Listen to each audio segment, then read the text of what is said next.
The big game is fast approaching, but wait, you still haven't got your tickets. You've spent hours searching, but you're still confused about ticket prices. Time to stop searching. Visit ticketcompare.com. We compare ticket prices for all the popular leagues and tournaments for you. We work only with the most trustworthy sites, so you can have peace of mind when buying your tickets. Compare prices, buy tickets, get to the game. Ticketcompare.com. Buying tickets made simple. Wenger's time at Arsenal will come to an end at the end of this season. Just gauge your thoughts on that. Well, I think, first of all, the obvious thing, the legend of the game, and the work that's done, and hopefully, well, it will be remembered, actually, not hopefully, not just about styles of play, but, the origins of it when he started to send out messages. I don't mean verbal messages, but about the professional side of what the Arsenal players were doing when he first came in and how he was changing that. And some things that, now seem normal and simple, but they weren't at the time.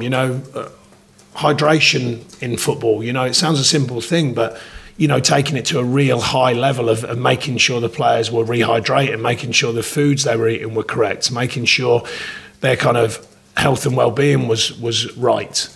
That seemed to be a really obvious thing in the early days. And then for me, looking at it, I was a player at the time and then as a coach and a manager, is from that kind of thinking, all the different ways that they've sort of reformed different groups and along the journey been successful, but also changing the style. Because if you remember when he first came in, people forget this because some of the stuff they play even today is fantastic at times, but people do forget that the origins of that team were a hard, tough back four.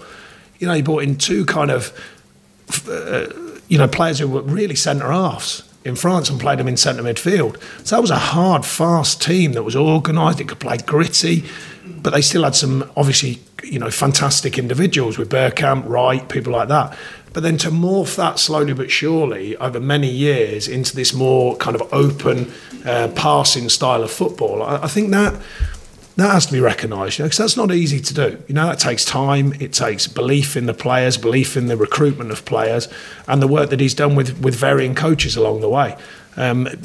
For youngish managers like myself, I don't think there's enough good words you could use about what he's done and what he stood for at a club like Arsenal.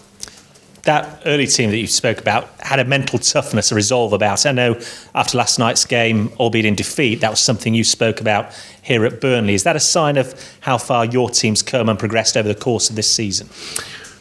Well, the point was it's a needed ingredient, and for someone like ourselves. It's sometimes you're going onto a pitch with players who are factually better as individuals. But the marvel of our team, I think, is it's a team, and they've realised that, okay, my skill set might be, individually, not what the others have got, but my ability to understand the team and work as a team and the mentality towards that, I think, is a vital ingredient. So my point was last night, I wasn't trying to say that we could outplay Chelsea remotely. On the technical side of the game particularly, but the courage of the team to take on the opposition and to stay clear-minded and the focus on literally taking on to win, then I was really pleased with that. And I think that's something that's grown here. The first season we're in the Premier League, teams like that, you almost, you sense that this is going to be too much. I don't think that's the same now. I think it's grown from last season as well. I think we've moved on. We're taking on any team we play with that edge of, okay, we'll take it on and we've got a strong chance of getting something from the game as long as we're willing to perform. So it was more about them kind of lines, than anything else. And I think that's a really valuable quality to have, which is why I mentioned it last night. I didn't get us a point or a win last night, but it ensures that over a season, that mentality, as long as it's steadfast, I think can be a powerful force. How important is that going to be then to regroup and collect yourselves for this weekend against a Stoke side who've got very different pressures on them, but they need to win? Yeah, it's a different style of game, quite obviously. And they do need points. I think we've shown that even with us getting to the first big marker, which is obviously the 40 points, we've shown that the players are still, the appetite to play, the appetite to win games is still there. Yet again, referencing last night, I thought it was there last night. In the end, they were too strong for us, but the mentality was there. So we want that to go into every game. So there's no question marks over my group, I don't think, to go into Sunday with that winning mentality, because that's what we've had and that's what we want to keep improving at. So that's what I look for. And how is everyone shaping up after last night with only a couple of days to recover? Yeah, a few knocks. Tyke's got a bit of a knock, but we think it's settled down a bit, so we're hopeful on that one. Ben probably won't make it. Scott Arfield's on the grass but won't make it. The longer term boys are all doing well. So not too bad, but just a few knocks. There's a few didn't train today. We had a bit of a warm down today. There's a few didn't train, but we're hopeful that they'll be back out on the grass tomorrow. Will you keep half an eye after that game on the Cup semi-final? Because if Chelsea were to win, then European football next year is very much in your hands.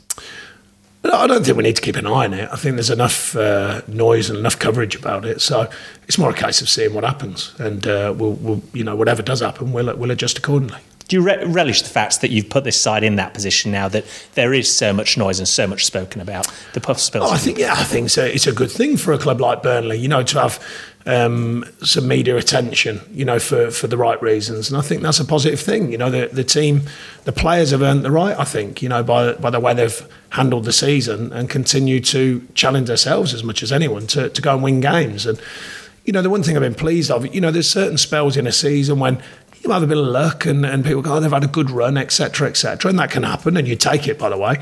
But I think when you get to this stage of the season, there's no two ways about it. You've earned the right to be where you are, and I think these players have earned the points. They've earned the right to, be seventh in the table, and looking around them as if, well, who knows? Let's see what the next 4 games can bring. So I think that's a good thing for all concerned with Burnley Football Club. And just finally from me, I was over at Fleetwood Town yesterday speaking to their owner about the impending appointment of Joey Barton.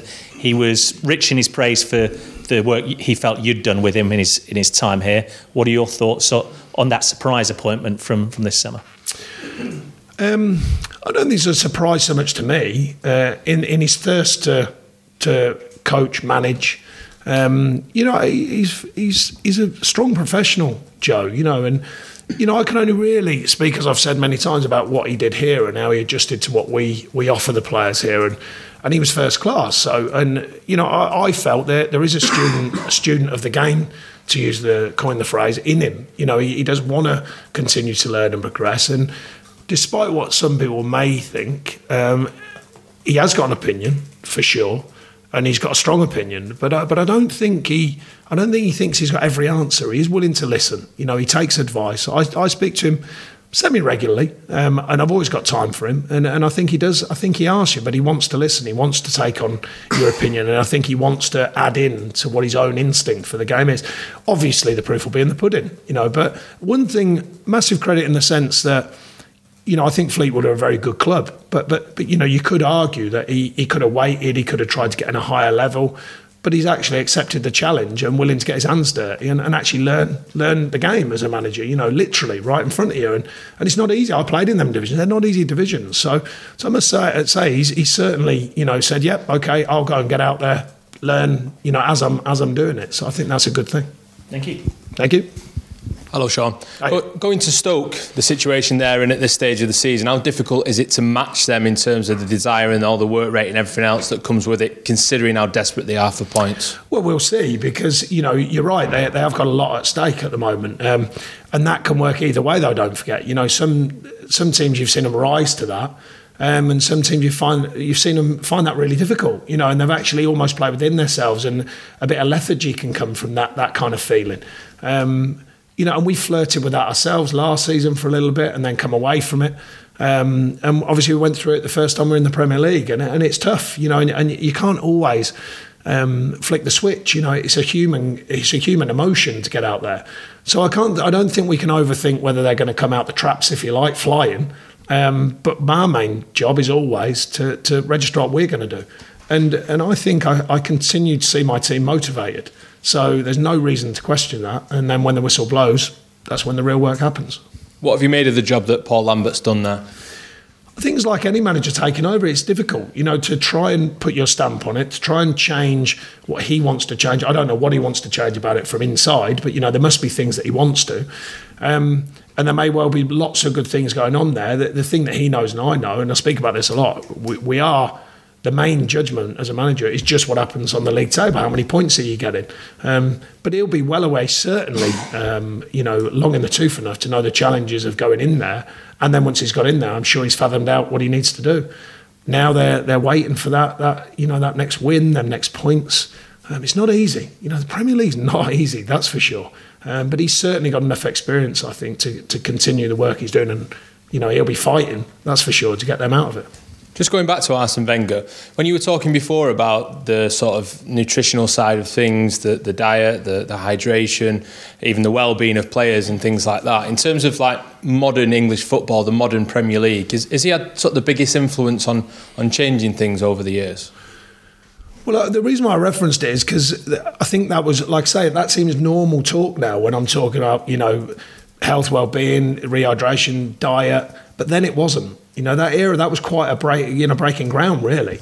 Not just that, of course, because they were still playing some fantastic stuff. But what I mean is the layers that were being put in place for kind of longer-term success. I didn't know that at the time, by the way. I'm reflecting to when I was playing, and you hear all the stories, you're reading the reports, and that type of thing, and some of the sort of stories coming out of Arsenal Football Club. There's always players who have worked in there and stuff like that.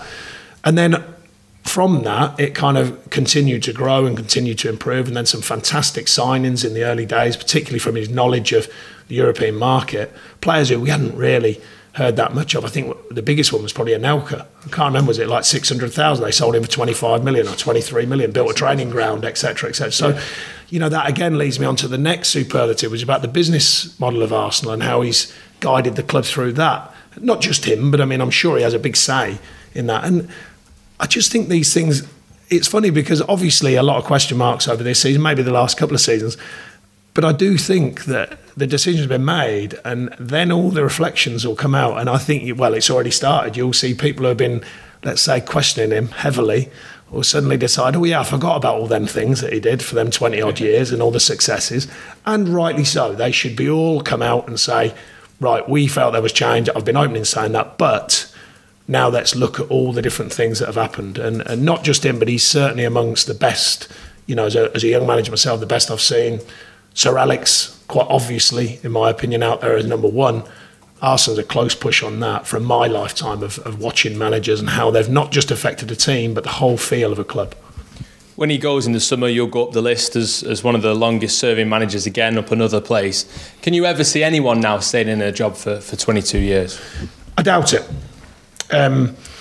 It might surprise me, but I doubt it very much. I just don't think the model of football, not as in the club model, the way football works, the way the media works, the way fans work now, I don't think that'll happen. The demand for instant success, the demand that as soon as any success wanes a little bit, the demand for the next success is so powerful now. The reality and non-realities of football are quite a long way apart, at any given club. So I doubt there'll be periods of that length where a manager stays in. But you never know. Maybe culture changes, maybe, the way people work in football, the way the fans work in football, their beliefs in football, the way the belief in their club, that might change back a little bit. So we don't know what comes next, but I doubt it. I think the demand will get higher and higher and higher, and it'll be higher and fire, higher and fire, higher and fire on a consistent basis. I've heard you speak very passionately about this before. Would you like to see a British manager given the chance to go in at Arsenal? I don't think I spoke passionately about just British managers. I think, first of all, the right manager needs to go into any club. Forget about where they're from. It's helpful if some British managers are coming through, just by the nature of it. There's been a demand for high-quality foreign managers and coaches, which has worked out on many occasions, and players, of course. But it is good for the game, our own national game, if British managers are doing well as well. So, of course, you'd like to see more British managers coming up through the system. But I don't know, it's a maybe for me. But I've certainly, immediately a list comes out about runners and riders for jobs like Arsenal. There's some pretty impressive managers on there, that's for sure. So I doubt it'll go to a British manager this time round, but who knows in the future. Thanks, Sean. Okay, you Comes off then, please, Rory. you must have